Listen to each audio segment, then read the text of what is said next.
Hello! Bag grade tayo ngayon. Convention edition. Yan talaga ito gagawin. So, usually, mahilig talaga ako makuha ng mga freebies during the convention. So, day 1 of Davao! Okay ba yun? Welcome to the day 1 of Davao. So, ang gagawin natin today ay bag grade kung ano ang laman ng aking bag for day 1. Isa to sa mga favorite convention ko annually, which is the Accounting Teachers Convention. I am now in Davao City. Shout out sa mga CPAs dyan. So, let's start with the bag. Ang cute nito na souvenir. As you can see, may zipper baga. So, ayan yung gusto ko sa mga bag, may zipper. Please, isa-isahin natin. So, sa booth, nag-join ako and I got from Pearson, mouse, pad. Pamain na lang po, i-arbor mo na lang. Free to from the convention. Ito na lang muna. So, the kit, convention kit, comes with Davao products na mga freebies. Uy, ano pala sa kanila to? Yung coffee. And then may pastillas. Davao daw. Ito daw yung mga local delicacies. Ito, for sure gusto mo to, Koy. Daddy. Peanut. Yung favorite na pagkakaluto mo, skinless peanuts. Mine mo na? Ima-mine mo na to, Koy?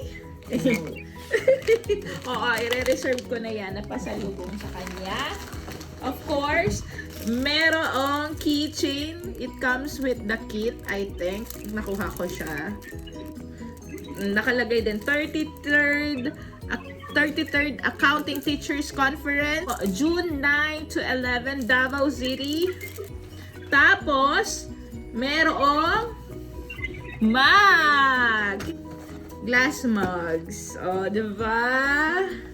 I think nakuha ko din to doon sa Business and Entrepreneurship Professionals Incorporated. Thank you po. Thank you. And then, of course, we have, syempre, ang dami kong nakuhang business card. Iyan yung purpose ko din sa mga convention. Kasi mga connection. That's what I need. Ay, ang ganda din ito. Pero ang ganda, worth it. Ang ganda ng lalagyan ng lanyard. Pinag-isipan talaga pati yung lalagyan ng ID. Good job, good job. And of course, ito isa sa mga, sana naman, makausap ko pa after ng convention. Perfume yata siya. Ang bango. Later ko ipopromote. Pero edukasyon, thank you ha. Nakuha ko din to sa booth. And ay kasama pala ng kit, meron din ref magnets sa mga nagko-kolekta ng mga travel ref magnets. Ako, collection ko snow globe. So, ano na daddy, ba't hindi ka nagsasalita? Meron akong mga from FJV firm, may kasama din siyang notepad. At of course, mga ballpen. Diba? Naku, papangaranan ko ini. Kaya kung wow na naman yung sa desk ko. Inaararbor baga.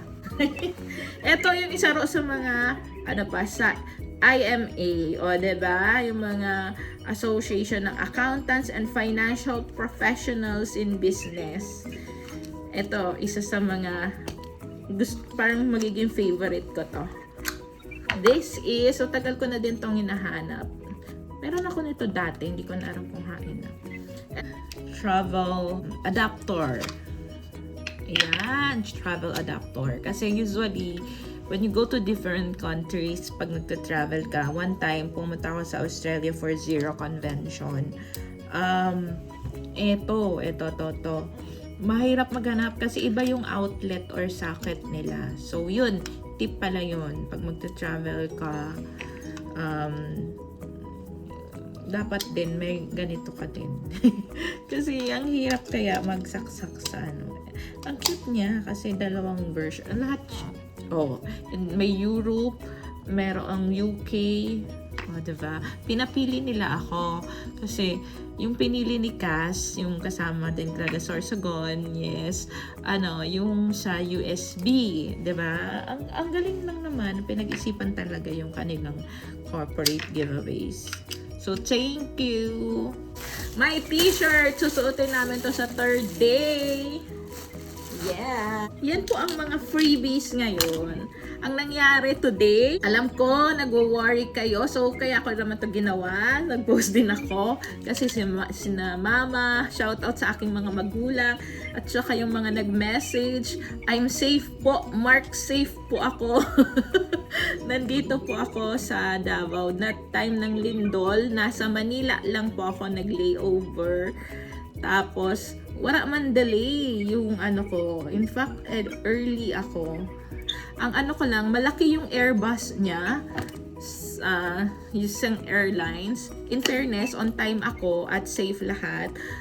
In ilang beses na kasi na-rebook or na-reschedule yung flight ko. Pero siguro meant to be ni Lord na kasi kung yung original na flight, sakto, paglapag ko sa Davao, naglindol kung yung original na flight, na-reschedule. Una, last week, nainis pa ako nun pero meant to be yata ni Lord na ilikay ako sa lindol. Anyway, solo lang ako ngayon kasi ang kasalanan ko, yung kasama ko dapat, si Cass, hindi ko na-confirm yung change ng flight, yung rebook.